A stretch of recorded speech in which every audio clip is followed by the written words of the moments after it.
दोस्तों नमस्कार। दोस्तों, दुनिया का सबसे युवा देश है भारत और इसी भारत के भीतर में युवाओं को लेकर कोई फिक्र इस देश की राजनीतिक सत्ता को नहीं है, इस देश की ब्यूरोक्रेसी को नहीं है, इस देश के सिस्टम को नहीं है।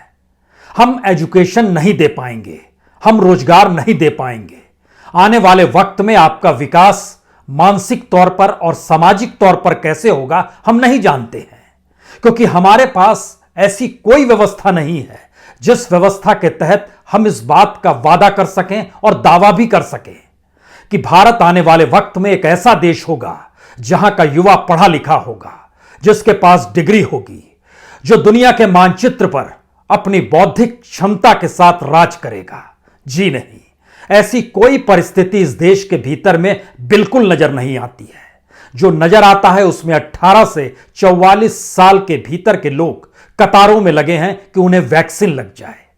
वैक्सीन क्यों नहीं लग पा रही है और उसकी क्या वजह है, यह एक अराजकता या फिर कुव्यवस्था की एक अलग कहानी है। लेकिन हमें लगता है कि आज इस देश के युवाओं के बारे में जिक्र करने की जरूरत है। इस देश के भीतर में 2.5 करोड़ से ज्यादा बच्चे 10वीं की परीक्षा बिना परीक्षा दिए पास हो गए। इस देश के भीतर में 1.5 करोड़ बच्चे अब भी इंतजार कर रहे हैं कि 12वीं की परीक्षा होगी या नहीं होगी। इस देश के शिक्षा मंत्री बेफिक्र हैं, इस देश के प्रधानमंत्री और पूरी कैबिनेट बेफिक्र है। वो बच्चों से कोई संवाद कर पाने की स्थिति में नहीं है। स्कूलों के सामने एक अंधेरा घना छाया हुआ है। उन्हें नहीं पता है कि परीक्षा होगी या नहीं होगी। उन्हें नहीं पता है कि असेसमेंट के आधार पर परीक्षा या नंबर दे दिए जाएंगे या आने वाले वक्त में इन बच्चों का भविष्य क्या होगा। जिन्हें डॉक्टरी में जाना है वो इंतजार कर रहे हैं कि किसी भी तरीके से नीट की परीक्षा हो। उसमें भी कतार में तकरीबन 16 लाख से ज्यादा बच्चे इंतजार कर रहे हैं। इस देश में जिन्हें इंजीनियरिंग में जाना है वो गेट की परीक्षा का इंतजार कर रहे हैं। उनकी तादाद भी 10 लाख से ज्यादा की है। इस देश के युवा को हम कुछ भी दे पाने की स्थिति में अगर नहीं है और दुनिया का सबसे युवा देश भारत ही है, तो आने वाले वक्त में जब मौजूदा राजनीतिक सत्ता की पीढ़ी, जिसकी उम्र एवरेज जो है वो 60 बरस की हो चली है, जब वो समाप्त हो जाएगी और जो नौकरशाह अभी मजे में है उनके बच्चे कल जब बड़े होंगे तो उनके सामने कौन सा भारत होगा। हमें लगता है कि आज हर पन्ने को खोलने की जरूरत इसलिए है क्योंकि इस देश की सत्ता क्या वाकई देश को चलाना जानती है। इस देश के भीतर कोई ऐसा सिस्टम भी काम कर रहा है जो उसने सोचा हो रिफॉर्म को लेकर, और रिफॉर्म को भी अब अमली जामा पहला पाने की स्थिति में इस देश का सिस्टम काम कर रहा है। हमें लगता है शुरुआत तो बच्चों से इसलिए होनी चाहिए क्योंकि इस देश के भीतर में 15 साल से लेकर 35 साल तक की उम्र के बच्चों की तादाद 50 करोड़ से ज्यादा की है। आप कल्पना कीजिए कि 15 से 25 साल यानी इस देश के भीतर में 32 करोड़ जनसंख्या जो है, 15 से 25 बरस जिस दौर में आप एजुकेशन हासिल करते हैं, 10वीं की परीक्षा, 12वीं की परीक्षा, ग्रेजुएट होना, डिग्री हासिल करना, मास्टर्स की परिस्थिति, यह सारी चीजें 15 से 25 के बीच में आती है। लेकिन बीते लगभग 15 महीने से यह देश ठप पड़ा हुआ है। किसी को कोई फिक्र नहीं है और कोई विजन काम नहीं कर पा रहा है कि इन बच्चों का क्या होगा।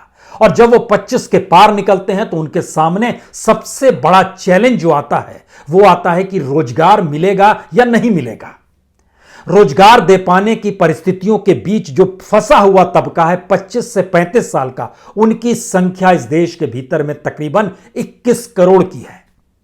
और इस देश के भीतर में रोजगार का आलम तो दूर की बात है, जिनके पास रोजगार इससे पहले था भी, वह भी रोजगार छीनते चला जा रहा है। और वो लाखों में नहीं है, वो करोड़ों में है।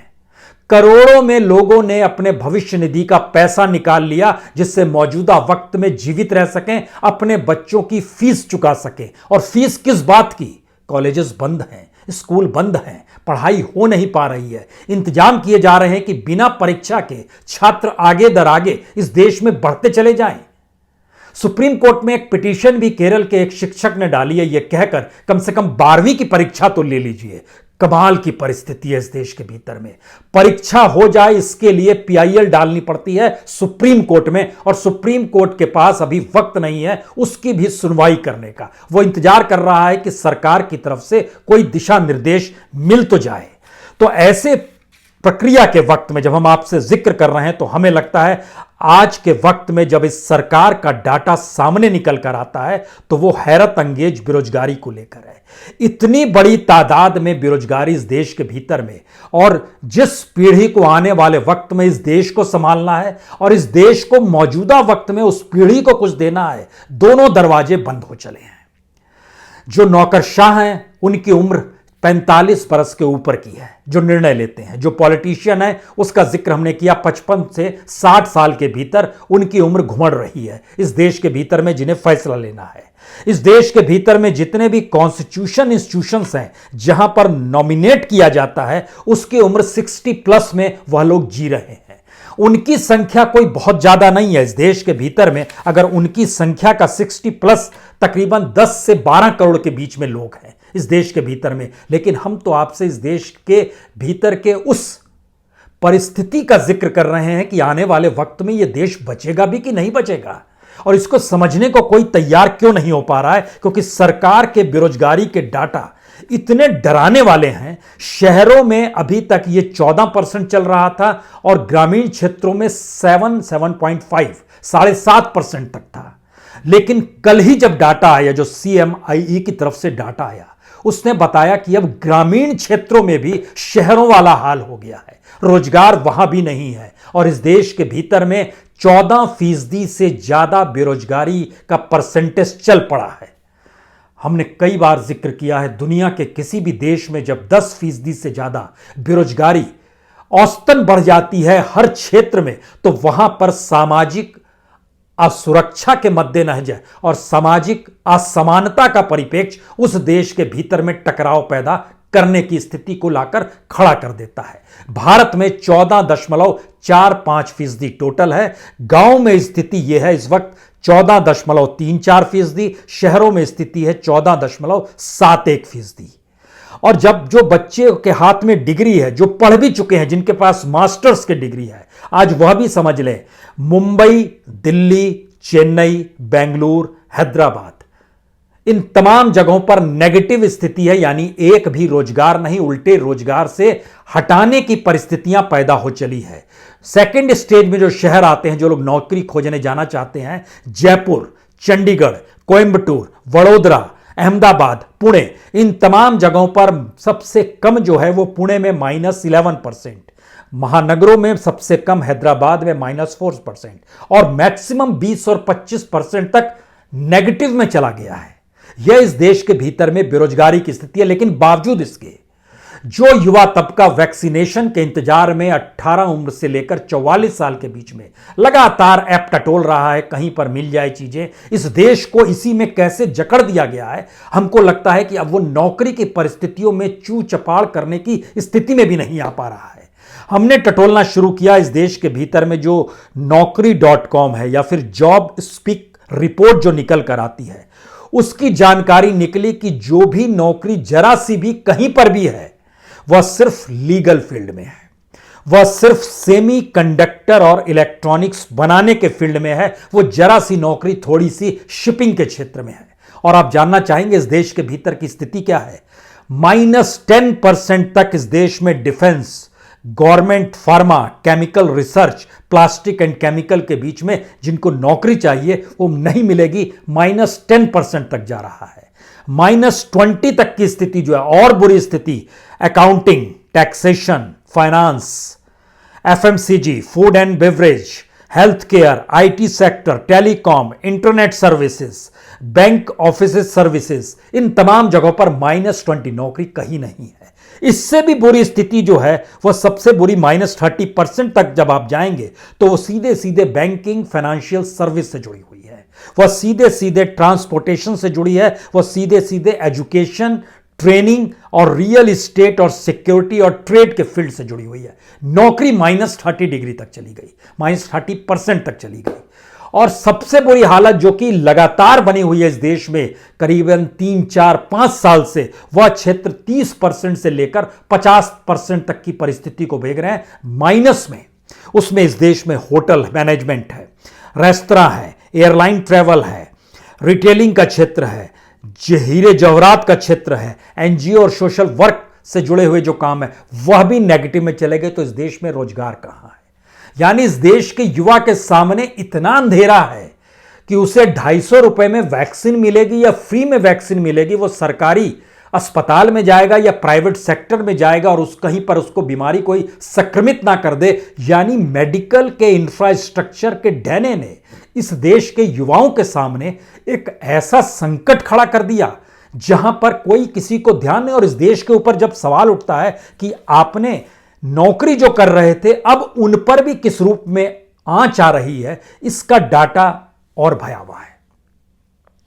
यह डराने के लिए नहीं है, यह सरकार इन तरफ से आंख चाहती है वह भी मूंद ले और इस देश की जनता भी अपनी आंखों को बंद कर ले, क्योंकि सरकार खुद बता रही है कि अप्रैल 2020 से अप्रैल 2021 के बीच में जिन लोगों की नौकरियां चली गई उनकी संख्या तकरीबन 18 करोड़ 70 लाख है। 11 करोड़ के लगभग अगर पहले फेज में गई थी तो सिर्फ अप्रैल के महीने में ही 2021 में 7.5 करोड़ लोगों की और नौकरी चली गई। इतनी बड़ी तादाद में लोगों का बेरोजगार होना, इतनी बड़ी तादाद में लोगों का नौकरी खोजना, इसमें अगर आप सिर्फ दिल्ली को ले लीजिए, क्योंकि दिल्ली ने सबसे पहले लॉकडाउन इसी दौर में किया 19 अप्रैल से।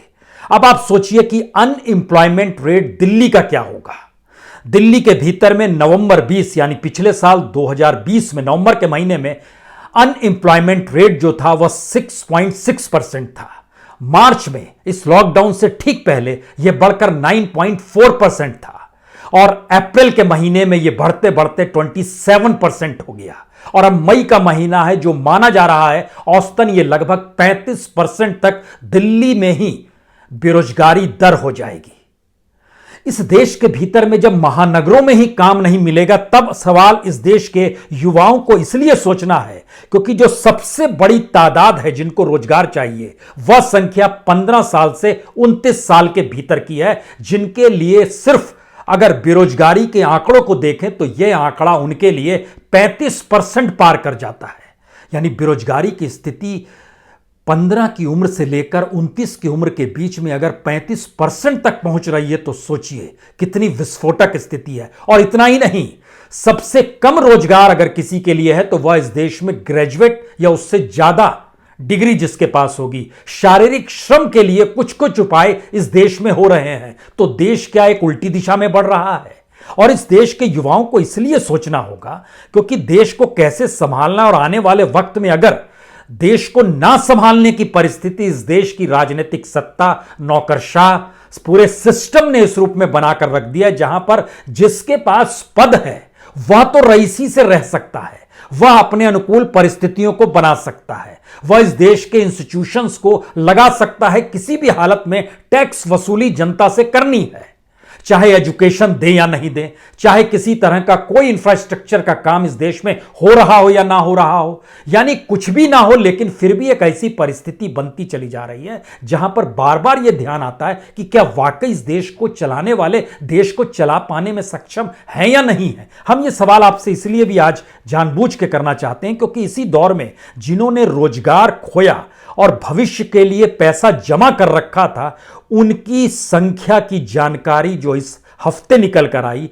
12 मई तक 1,25,000 करोड़ रुपए पीएफ के पैसे निकाले गए और सबसे ज्यादा जिन जगहों से पैसे निकालने के लिए अप्लाई किया गया और पैसे निकाले गए उसमें मुंबई नंबर 1 पर है, दिल्ली नंबर 2 पर है, बेंगलुरु नंबर 3 पर है, पुणे नंबर 4 पर है। यह एक स्थिति है। यानी आपके जहन में ये होगा पहले पैसे नहीं निकाले जाते थे, पहले जितने लोग पैसे निकालते थे उसकी तुलना में आज लगभग 3 गुना ज्यादा हो गया है।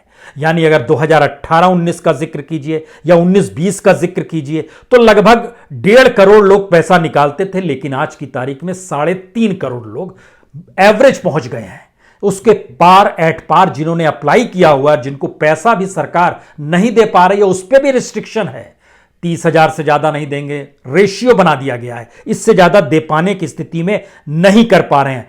यहीं पर सबसे बड़ा सवाल है कि आपने सोचा क्या था, इस देश के भीतर में किस रूप में देश को चलाएंगे। क्योंकि छोटे बिजनेसमैन हो, डेली वेजेस के कर्मचारी हो, या एनबीएफसी से जुड़े हुए, या फिर नॉन बैंकिंग फाइनेंस कंपनी से जुड़े हुए जितनी बड़ी तादाद में लोग थे, और जो माइक्रो और स्मॉल और लार्ज इंडस्ट्री जो एमएसएमई का जिक्र होता है, वहां की परिस्थिति सबसे ज्यादा नाजुक हो चली है। सिस्टम कोलैप्स कैसे करता है, इसकी भी दो परिस्थितियां इसी दौर में उभर कर आई। और सबसे बड़ी परिस्थिति है कि इस देश के भीतर में जब इकोनॉमी पटरी से उतर गई, डामाडोल हो गई, रोजगार नहीं था, खरीदार नहीं थे, ढहती चली गई, तो ऐसे में कंपनियों ने खुद को जो लोन बैंकों से लिया था, अपने आप को दिवालिया घोषित करने की परिस्थिति में आ गए। उनकी संख्या को निपटाने के लिए सरकार के पास लोगों की भी स्थिति नहीं है, क्योंकि जो नेशनल कंपनी लॉ ट्रिब्यूनल यानी एनसीएलटी बना है, इसकी जो सैंक्शन स्ट्रेंथ भी है, इसमें तमाम जो दिवालिया कंपनी हो जाती हैं उसके मामले आते हैं, इसको ऐसे समझ लीजिए, और यहां पर मामले निपटाए जाते हैं। अप्रैल से दिसंबर के बीच में पिछले साल तकरीबन 2270 मामले यहां पर पहुंचे। उसमें से 1 दिसंबर तक जो मामले अटके हुए हैं वह तकरीबन 21,259 मामले निपटे हुए हैं। तो आपके जहन में यह सवाल होगा कि कोई काम क्या यह नहीं हो रहा है। स्थिति यह है कि जो स्ट्रेंथ सैंक्शन पोस्ट है, इस जगह पे जो एक बेसिक रिफॉर्म की स्थिति को लेकर एनसीएलटी क्रिएट किया गया, 63 लोगों की नियुक्ति होनी चाहिए, लेकिन आज की तारीख में वहां सिर्फ 38 लोग काम कर रहे हैं। उसमें भी खासतौर से यहां पर जजेसों की नियुक्ति होती है, उसमें भी 6 जज जो मुंबई से जुड़े हुए हैं वह अगले महीने रिटायर हो रहे हैं, यानी वह संख्या भी घट कर आ जाएगी 32 पे। अब सवाल यह है कि इस देश के बैंकर से पूछ लीजिए, इस देश के लॉयर से पूछ लीजिए, इस देश की जो इंसॉल्वेंसी बैंकरप्सी बोर्ड के जो सदस्य हैं और उनके जो अधिकारी हैं, उनसे भी जब आप बात करेंगे तो वह भी करेंगे ऐसे हालात रहे तो फिर रिफॉर्म तो हमारा कोलैप्स कर जाएगा। और हमारी इकोनॉमी तो कोलैप्स करने की स्थिति में आ चुकी है, जो लगातार सिकुड़ती चली जा रही है। ऐसा क्यों है? क्योंकि एनसीएलटी के भीतर जो चेयरपर्सन और प्रेसिडेंट तक है, उसको भी परमानेंट अपॉइंटमेंट आज तक नहीं मिली है, वह भी सिर्फ एक्टिंग कैपेसिटी में काम कर रहा है। हम इन बातों का जिक्र सिर्फ इसलिए करना चाहते हैं, एक एक जज 2-2, 3-3 जगहों से, जो अहमदाबाद को भी एनसीएलटी देखनी है, हैदराबाद को भी देखनी है, एक जज साहब है उनको चेन्नई भी देखना है, उनको कटक भी देखना है। इन बातों का जिक्र इसलिए करने की जरूरत आ गई है क्योंकि जो भी युवा इस देश का, जिसने भी मास्टर्स डिग्री तक की पढ़ाई हासिल कर ली है, अब वो समझे कि इस देश के भीतर में जो नई पौध निकल कर आएगी, जो आईएएस लड़के निकल कर आएंगे, जो अलग अलग क्षेत्रों में जाएंगे जिसका हमने जिक्र किया, चाहे वो नीट के जरिए मेडिकल का क्षेत्र हो, गेट के जरिए इंजीनियरिंग का क्षेत्र हो, या फिर जो बच्चे इंतजार कर रहे हैं इस देश के भीतर में कि किसी तरीके से परीक्षा हो जाए, और उनकी संख्या इस देश में तकरीबन 1.5 करोड़ है, जो 12वीं की परीक्षा का इंतजार देश के तमाम सीबीएसई प्लस तमाम बोर्ड्स में कर रहे हैं। उत्तर प्रदेश अकेले जहां पर है, वहां पर तकरीबन 16 से 18 लाख बच्चे परीक्षा देने का इंतजार कर रहे हैं। 26 लाख हैं टोटल, अगर उसमें से सीबीएसई भी जोड़ दीजिएगा तो यूपी बोर्ड में 26 लाख बच्चे, सीबीएसई में 11 लाख बच्चे। इतनी बड़ी तादाद में हम बच्चों के भविष्य के साथ खिलवाड़, क्योंकि हमारे पास इस देश को चलाने का कोई विजन नहीं है। मीटिंग दर मीटिंग मंत्रियों के साथ मीटिंग कर रहे हैं, डॉक्टर्स के साथ मीटिंग कर रहे हैं, डीएम के साथ मीटिंग कर रहे हैं, तूफान आया तो हवाई सर्वे करने निकल पड़े, लेकिन यह सारी चीजें फिजिकली दिखलाने की होती है। इसीलिए हमारा आखिरी सवाल इस देश के युवाओं को लेकर है कि अभी तक तो आपने सिल्वर स्क्रीन पर देशभक्ति देख ली, प्रधानमंत्री के साथ सेल्फी मिल जाए, इसका सुकून देशभक्ति के ही एस्पेक्ट में आपको और भक्ति के एस्पेक्ट में आपने चख भी लिया। अज्ञानता को ज्ञान मानने की एक लंबी फौज आपने इस देश के भीतर में सोशल मीडिया में देख ली, समझ ली। सवाल यह है कि जैसे जैसे स्थिति बिगड़ेगी, सत्ता और क्रूर होगी, असमानता इस समाज के भीतर में और बढ़ेगी, और अपने ही परिजनों और बुजुर्गों को जब गंवा चुके हैं इस देश में सैकड़ों नहीं लाखों परिवार, और जिन परिस्थितियों में उनकी मौत को भी छुपाने का काम जब राज्य ही कर रहा है, तो एक आखिरी सवाल यही है कि इस देश के युवाओं को समझना होगा उन्हें किस कतार में खड़ा होना है और कहां पर खड़ा होना है, और अब आवाज कहां से उठानी है। क्योंकि इस राजनीतिक सियासत के दायरे में कोई रास्ता इस देश का नहीं निकलता है तो बुजुर्ग और युवा या फिर आने वाली पीढ़ी का कैसे निकलेगा? यह सवाल है, इतना बड़ा सवाल इस देश के सामने है, जिसमें आने वाले वक्त में भारत किस रूप में बना होगा, किस रूप में खड़ा होगा, हम सिर्फ मौजूदा राजनीतिक सत्ता की परिस्थितियों की, उसकी अज्ञानता को, उसके विजन ना होने की परिस्थिति, उसके करप्ट सिस्टम को, यानी सब कुछ इस देश में चले ना चले लेकिन राजनीति चलती रहनी चाहिए। कमाल की परिस्थिति है, राजनीति जमकर हो, वो चलती रहनी चाहिए। इंस्टीट्यूशन आज भी जो नौकरशाह अपने बच्चों को गंवा चुके हैं, जो नौकरशाह अपने माता पिता को गंवा चुके हैं, जो जजेस इस देश में इस महामारी के शिकार हो गए, जिन्होंने अपने परिजनों को खोल दिया है, वह तो सोचें। देश को तो बचाना ही होगा और देश को बचाने के लिए इस देश की युवा पीढ़ी के कंधों का इस्तेमाल तो करना ही होगा। या फिर सब कुछ ये मानकर चल रहे हैं कि इस देश के भीतर में जिस पीढ़ी की उम्र पूरी हो चली है, जिसे आने वाले वक्त में 5 से 10 साल में खत्म हो जाना है, खप जाना है, वह इस देश की लगभग 50 से 60 करोड़ युवाओं की जिंदगी को दांव पर लगाकर इस देश को तहस नहस तो नहीं कर रहा है? ये सवाल है। बहुत बहुत शुक्रिया, बहुत बहुत शुक्रिया।